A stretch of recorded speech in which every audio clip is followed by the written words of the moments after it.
hard time. Okay, here we go.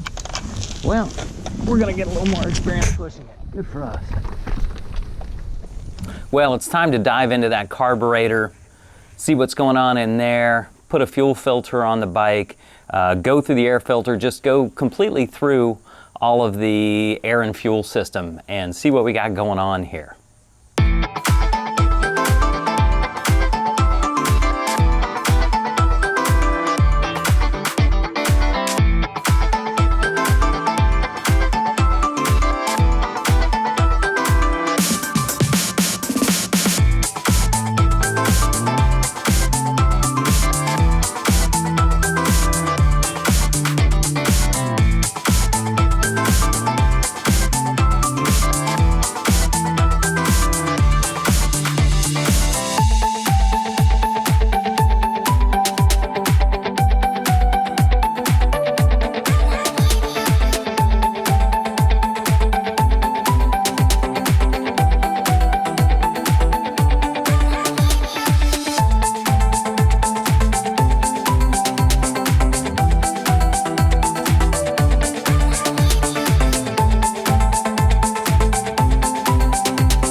Well, here we go. Loading up some tools in a backpack. And it's time to take the SR250, the Exciter, on its maiden voyage. Goodbye, garage. I hope to come back with some good news. Kind of a little bit of butterflies, man. Put a lot of work into this. Just hoping it rewards me.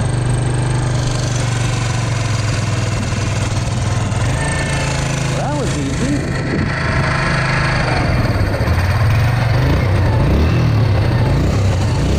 It's like an electric motor. See if I can get around the block and do some hand signals. Hey, this is the first. I could not be happier with how the bike ran. It started easily, warmed up well, accelerated good all through the RPM range. Shifting was smooth, clutch action was smooth. Really a pleasant surprise, so super happy there.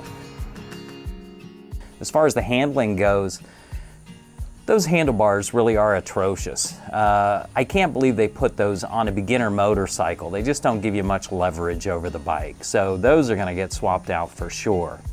And I remember the owners said one beef they had about the bike, previous owners, was that it was real heavy. Well, it's not a heavy motorcycle at all. The tires were so low on pressure, it just felt like an absolute pig before. Now it just runs and rides really well. So for a maiden voyage, I just could not be happier. Until I got home and noticed there was a leak in the gas tank. So I pulled the tank off quickly, started inspecting it. As I tapped around the tank, more holes appeared. And ultimately that removing the rust, the vibration from this ride, it all showed up all the flaws in the tank. So now I'm faced with a gas tank that I don't trust. Do I repair this or do I go for another tank? We'll figure that out in the next episode.